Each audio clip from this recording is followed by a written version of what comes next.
Alrighty, shirt and tie Schleg Daddy's here. It's Q&A time. Let's talk about part one. Let's answer some dang NFL questions. Season's starting to come around the bend, and everybody's getting excited.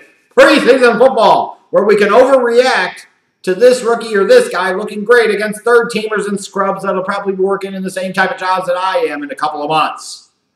Let's go ahead and answer these questions. Stephen Hilton 92 starts us off by asking, where do you see the decline with Tom Brady?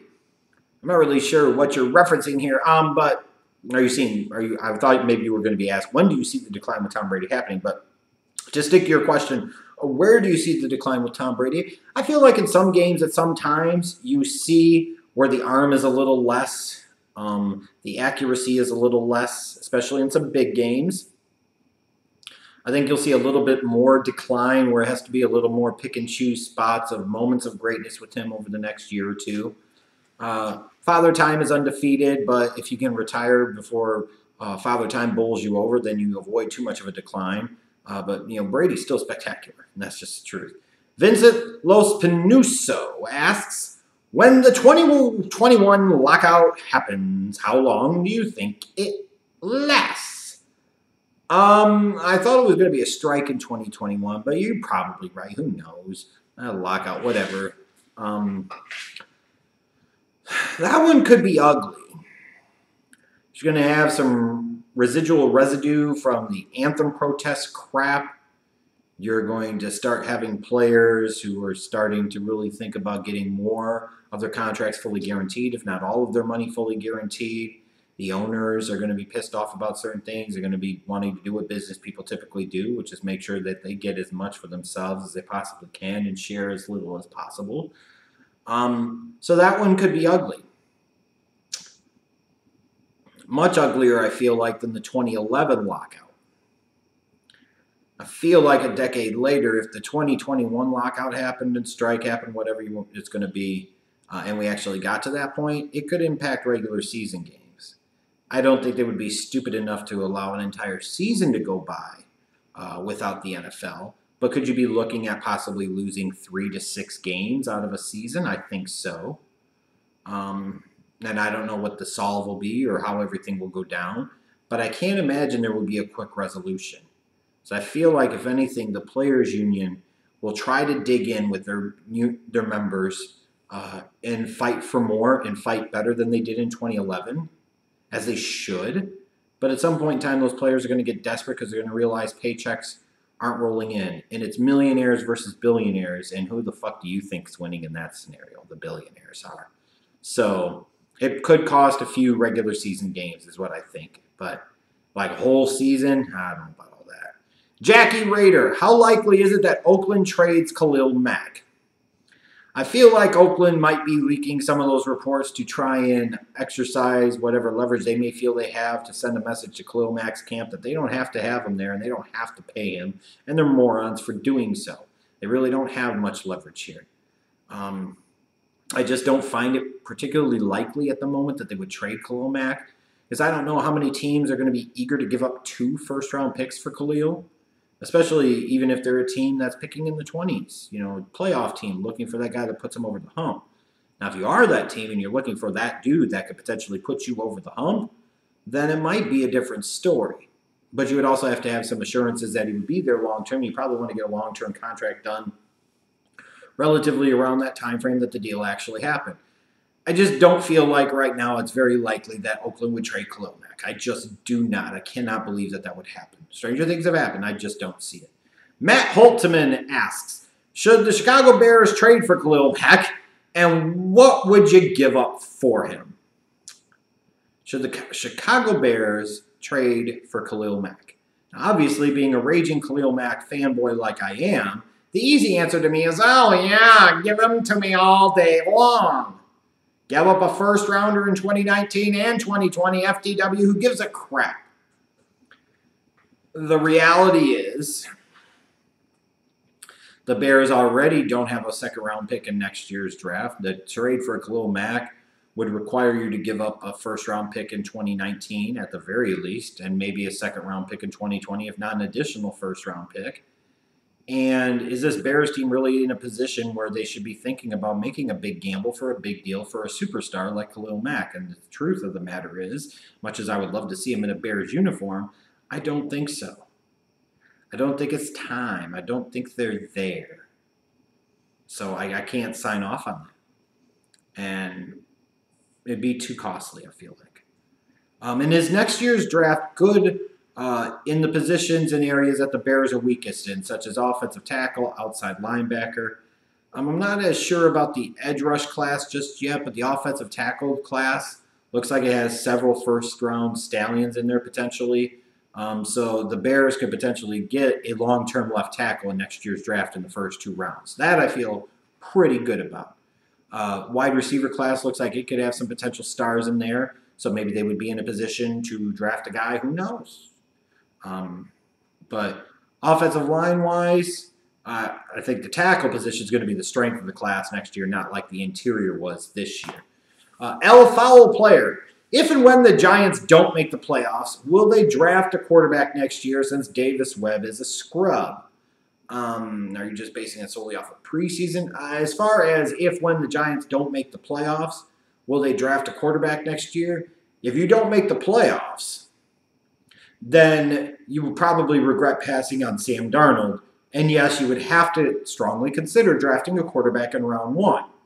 The whole reason for drafting Saquon Barkley in round 1, Will Hernandez in round 2, was to give Eli more help on the offensive side of the ball, bring more balance to the Giants' offense, be able to do other things, and help Eli out. And if you help Eli out and the results aren't there, then yeah, you have to think about the future then. You absolutely do. Trey Caldwell. Which rookie running backs do you expect to have a good fantasy year? Well, we know Darius Geis is a no. That sucks. When you run down the rookie running backs, Saquon Barkley is going to get lots of touches and opportunities as a runner and especially as a receiver, so I would expect him to have a really good fantasy year. Rashad Penny in Seattle, he's going to have plenty of touches and opportunities. He could have a pretty good fantasy year. Nick Chubb in Cleveland, if he stays healthy throughout the year and he's given more opportunities as the season goes along, he could potentially end up producing really nicely, especially in the second half of the season. Kerryon Johnson in Detroit, we shall see. I'm not 100% sold, but he should have opportunities in Detroit, and they should be willing and wanting to get the football into his hands. It's just the first few that I could think of. Several of these rookie running backs could be poised for a nice rookie season, though. Jared Simmons. Who is more overrated as a coach, John Gruden or John Madden? Now, they both won a Super Bowl. The thing about John Madden is far more people know him for the video game and for his time as a commentator than they do as a coach of the Raiders in the 60s and 70s. Personally, I feel like Gruden's a more overrated coach. That's just me. TSB_Rick. Will the NFL's Anthem protests be as big this year as they were last year? I think so, especially early on in the season, potentially even bigger. It's like one of these things where the NFL has to realize that sometimes you have to pick and choose the battles, pick and choose the hills to die on, and no matter what, you're not going to win. So why care? Stop televising them, stop broadcasting them, stop taking the military's fucking money in order to do so. The truth is the NFL likes the buzz and they like the controversy because they feel like controversy creates cash. I don't know that it particularly does in this case, but that's what they're doing. They're trying to play all sides against each other, and they just rolled craps on this one. So I do anticipate them being as big this year. Chad Awesome Laser. J.J. Watt suffers another season-ending injuries due to the Houston Texans release him. It would seem weird to do it. It would seem odd to do it. But that would be, the 3rd straight year with the season-ending injury? At what point in time can you no longer justify the big salary cap number you'd have to carry for somebody like a J.J. Watt when he's not finishing seasons out? It might be more realistic of an option if it happens again than we might want to think. Junior, what is a successful season for the Cleveland Browns? Winning some games and Baker Mayfield getting on the field at some point in time and showing that he could be the guy of the future. That's it. Those are the 2 things. You could sit there and go with Tyrod Taylor. You win 7, 8, 9 games, maybe. and think about the playoffs, and then maybe Baker Mayfield barely, if ever, touches the field. But what the fuck does that do for the long-term success of the Cleveland Browns organization? That means nothing. Ultimately, it's about Baker Mayfield. And if Baker Mayfield is ready to play, he needs to play. This whole notion of Tyrod Taylor, bridge quarterback, is stupid. Recent NFL history indicates if you draft the young guy high and they're worth it, you play them right away and eventually the results will be there. And if you play them right away and you find out that they're not the guy, it's better to find out sooner rather than fucking later so you can move on with the next phase of your organization. So stupid to be thinking about trading a third-round pick to bring in Tyrod Taylor and you draft Baker Mayfield number 1 and you're not going to play him. That's so dumb. That's such a Cleveland thing to do. A successful season is win some damn games and have Baker Mayfield develop and show you something. That's all that matters for Cleveland this year. Rob Lewis. Will the really tough schedule cripple the Bears' playoff chances? You know, right now, especially the early part of the season, could potentially look tough. But as the season goes along, it might look not so tough.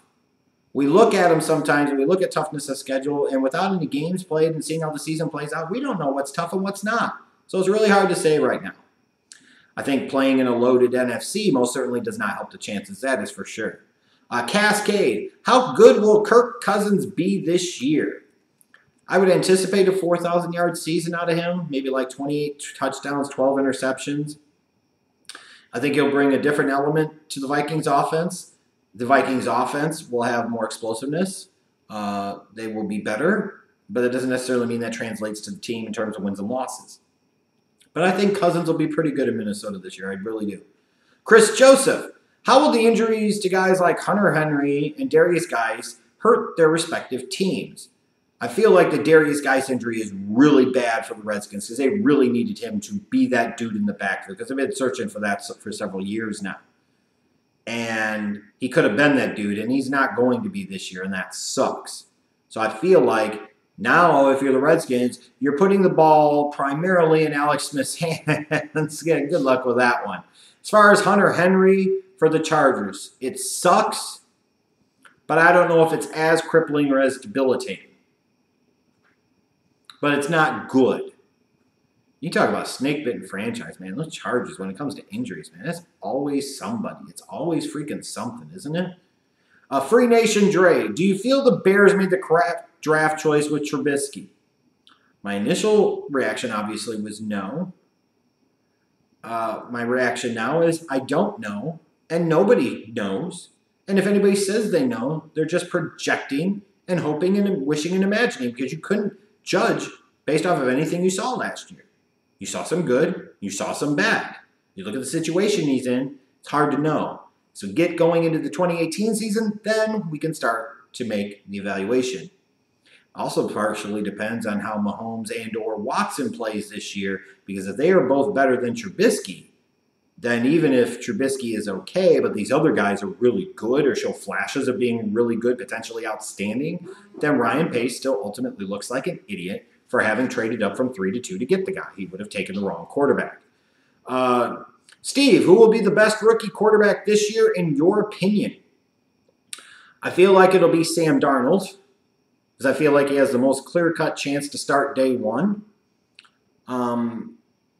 We'll see what happens with the rest of them. But I think it's Darnold right now. Hot Rod, which quarterback is more likely to lose their job this year, Joe Flacco or Tyrod Taylor? I totally believe it's Tyrod Taylor. I think the Ravens look at Lamar as a 2019 and beyond option. If Taylor struggles at all or the Browns offense struggles, they could get to a point in time where they feel like Baker gives them some life. So I think Taylor's job is much more perilous. Flacco took that team to a Super Bowl. He's been the quarterback since 2008. That's 10 seasons going into year 11. It's not that easy to just walk away from those guys. There's not a whole lot of loyalty there for the Browns with Tyrod. And Alex Shirley, does the media have an anti-NFL bias? I don't think they do necessarily, do they? I'm not really sure. Yeah, I don't know. I don't know that I care either, just being honest. Anyways, thanks you guys for your questions. This was the NFL portion of the weekly Q&A. Tune in a little bit. You can go ahead and watch part 2 of the Q&A where I talk about everything else. Later.